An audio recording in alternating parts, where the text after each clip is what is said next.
எறும்புனாலே நமக்கு என்ன ஞாபகம் வரும்? எறும்புனாலே சுறுசுறுப்பு.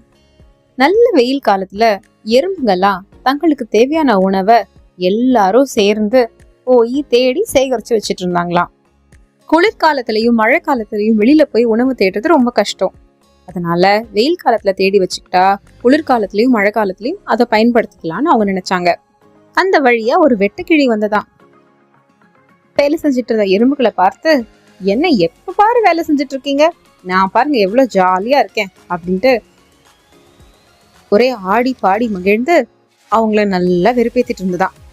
வெட்டி கிளிக்கு எந்த பதிலும் சொல்லாம எறும்புகள்லாம் தன்னோட வேலையை எப்பவும் போல சுறுசுறுப்பா செஞ்சுட்டே இருந்ததான்.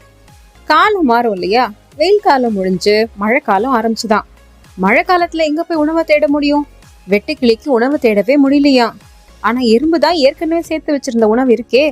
கொஞ்சம் கூட கவலையே படாம சேகரிச்சு வச்ச உணவுகளை எல்லாரும் பகிர்ந்து சாப்பிட்டு இருந்தாங்களாம். வெட்டுக்கிளி ரொம்ப பரிதாபமா நின்னுச்சான்.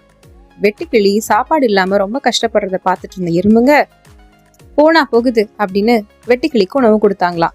இப்போ இந்த கதைய ஒரு திருக்குறள் கூட ஒப்பிட்டு பார்ப்போம். ஊழையும் உப்பக்கம் காண்பர் உழைவின்றி தாழாது உண்மையாற்றுபவர்.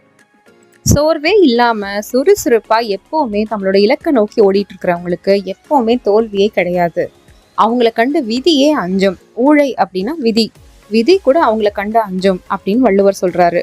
நம்ம நல்லா உழைச்சோம்னா நம்ம விதியை கூட மதியால வெல்லலாம் அப்படிங்கறதான் இந்த கதை. நன்றி, வணக்கம்.